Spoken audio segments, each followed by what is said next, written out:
Kalau kita bicara soal pahlawan-pahlawan besar dalam sejarah Islam, ada satu nama yang, wow, kisahnya benar-benar luar biasa. Bukan cuma seorang prajurit tangguh, tapi juga salah satu dari 10 sahabat yang dijamin masuk surga. Yep, hari ini kita akan bedah tuntas kisah Sa'ad bin Abi Waqqas. Oke, kita mulai ya. Tapi, kita nggak akan mulai dari tanggal lahir atau semacamnya. Kita mulai dari sesuatu yang jauh lebih kuat. Sebuah pujian langsung dari lisan Nabi Muhammad SAW sendiri. Coba bayangkan, Rasulullah dengan bangga berkata, "Ini dia pamanku." Kalimat ini saja udah cukup untuk menunjukkan betapa istimewanya posisi Sa'ad sejak awal, kan? Nah, sebutan pamanku itu bukan cuma sekadar panggilan akrab loh. Ini ada dasarnya. Di bagian pertama ini yuk kita lihat gimana sih silsilah keluarga Sa'ad yang ternyata memang punya hubungan darah langsung dengan sang Nabi. Oke, kita mundur sebentar ke Mekah tahun 595 Masehi. Disinilah Sa'ad lahir, di tengah-tengah suku Quraisy yang terpandang. Lebih spesifiknya lagi, beliau berasal dari klan Bani Zuhroh. Dan ini dia kuncinya. Bani Zuhroh ini adalah klan yang sama dengan ibunda Nabi, Sayyidah Aminah. Nah, inilah yang membuat Sa'ad menjadi paman Nabi dari pihak ibu. Keren ya? Sekarang, coba bayangkan umur 17 tahun. Biasanya kita lagi sibuk ngapain di umur segitu? Nah, Sa'ad di usianya yang masih sangat muda ini mengambil sebuah keputusan yang benar-benar mengubah arah hidupnya selamanya. Dia menjadi salah satu dari orang-orang pertama yang memeluk Islam di usia 17 tahun. Tapi tentu saja keputusannya ini nggak datang tanpa tantangan. Justru sebaliknya, langkah besar yang ia ambil ini langsung membawanya ke sebuah ujian iman yang pertama dan mungkin yang paling personal dan paling berat. Dan tantangan itu datang dari siapa?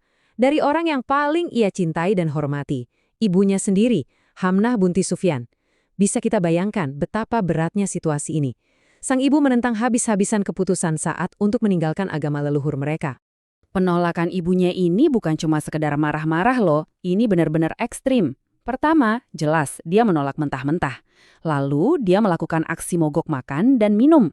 Ancamannya serius, dia rela mati kelaparan kalau Sa'ad nggak mau kembali ke agama lamanya.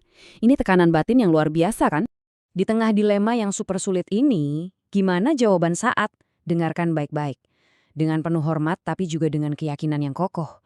Dia berkata pada ibunya, "Demi Allah Bu, seandainya ibu punya 100 nyawa, dan nyawa itu hilang satu persatu, aku tetap tidak akan meninggalkan agama ini." Wow, ini menunjukkan imannya itu sudah nggak bisa digoyahkan sama sekali. Dan sikap Sa'ad ini ternyata begitu fundamental, sampai-sampai Allah mengabadikannya langsung dalam Al-Quran loh, tepatnya di surat Luqman ayat 15. Ayat ini seolah menjadi justifikasi ilahi atas sikap Sa'ad, sekaligus menjadi pedoman bagi kita semua tentang sebuah prinsip penting. Jika orang tua mengajak pada kemusyrikan, kita tidak boleh taat. Tapi kita tetap wajib memperlakukan mereka dengan cara yang terbaik di dunia. Sebuah pelajaran tentang keseimbangan. Nah, ujian pertama yang super berat ini justru menempa karakter Sa'ad menjadi sekuat baja. Dan kekuatan iman inilah yang kemudian ia salurkan di medan perang, yang membuatnya mendapatkan julukannya yang paling terkenal. Perjalanannya sebagai seorang pejuang itu penuh dengan catatan-catatan bersejarah. Dialah orang pertama dalam sejarah yang melepaskan anak panah untuk membela Islam. Di Perang Badar, kehebatannya sebagai pemanah benar-benar menjadi andalan. Puncaknya, di Perang Uhud yang genting, saat barisan kaum muslimin sempat terpecah, dia berdiri tegak menjadi perisai hidup yang melindungi Nabi. Dan di Perang Uhud itulah terjadi sebuah momen yang sangat ikonik. Di tengah situasi yang super genting, Nabi Muhammad bersabda langsung kepada Sa'ad, "Panahlah wahai Sa'ad, ayah dan ibuku jaminannya bagimu." Ini adalah sebuah kehormatan yang gak pernah diucapkan Nabi kepada sahabat lainnya. Ini adalah bentuk kepercayaan dan cinta yang paling puncak. Oke, kehebatannya sebagai pemanah sudah terbukti. Tapi, ujian untuk Sa'ad belum selesai. Justru, ujian berikutnya datang dalam skala yang jauh lebih besar. Sebuah konfrontasi epik melawan salah satu superpower dunia pada masa itu. Coba kita lihat perbandingannya. Di satu sisi, ada pasukan muslim. Jumlahnya jauh lebih sedikit. Senjatanya sederhana. Modalnya semangat iman. Di sisi lain, Kekaisaran Persia.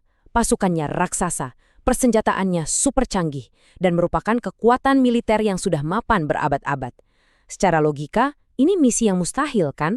Jadi, pertanyaannya, siapa yang akan ditunjuk jadi panglima untuk misi yang hampir mustahil ini? Nah, Atas usulan dari Abdurrahman bin Auf, Khalifah Umar bin Khattab akhirnya menunjuk satu nama, Sa'ad bin Abi Waqqas. Khalifah Umar bahkan memberinya julukan singa yang memiliki cakar. Ini menunjukkan betapa percayanya sang khalifah pada keberanian dan ketajaman strategi Sa'ad. Dan yang lebih membuat kita takjub, saat pertempuran Al-Qadisiyah yang super krusial itu terjadi, Sa'ad sebenarnya sedang sakit parah. Dia bahkan nggak bisa ikut bertempur di garis depan.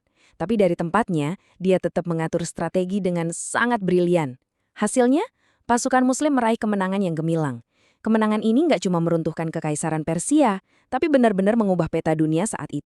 Tapi kisah Sa'ad tidak berhenti di medan perang saja. Sang singa ini ternyata bukan cuma jago menaklukkan, tapi juga seorang pembangun peradaban. Warisannya jauh lebih besar dari sekedar kemenangan militer. Coba kita lihat ringkasannya. Panglima penakluk Persia? Sudah pasti. Tapi dia juga pendiri kota Kufah, yang kemudian jadi pusat ilmu pengetahuan Islam yang sangat penting. Dia juga menjabat sebagai gubernur yang terkenal adil, bahkan sejarah mencatat namanya sebagai salah satu da'i pertama yang membawa ajaran Islam sampai ke daratan Cina. Dan tentu saja, jangan lupakan satu hal, dia dikenal sebagai sahabat yang doanya selalu mustajab. Nah, soal doa yang mustajab ini adalah salah satu keistimewaannya yang paling legendaris. Ada doa khusus dari Nabi untuknya yang intinya memohon agar doa-doa Sa'ad selalu dikabulkan oleh Allah. Sebuah anugerah yang sangat luar biasa. Dan bahkan sampai akhir hayatnya di tahun 674 Masehi, kerendahan hatinya itu tidak pernah luntur. Bayangkan, seorang penakluk kekaisaran, seorang gubernur, punya segalanya, tapi wasiat terakhirnya apa? Dia minta untuk dikafani dengan jubah wol sederhana yang dia pakai waktu Perang Badar, jubah dari pertempuran pertamanya. Ini menunjukkan kalau hatinya selalu terikat pada perjuangan awal yang murni. Jadi, saat kita merenungkan lagi seluruh perjalanannya, dari seorang anak muda yang diuji oleh ibunya menjadi pemanah andalan Nabi, hingga jadi jenderal yang menaklukkan sebuah kekaisaran, pertanyaan untuk kita semua adalah, pelajaran apa yang paling berharga yang bisa kita ambil dari kisah hidup Sa'ad bin Abi Waqqas, sang singa Islam ini?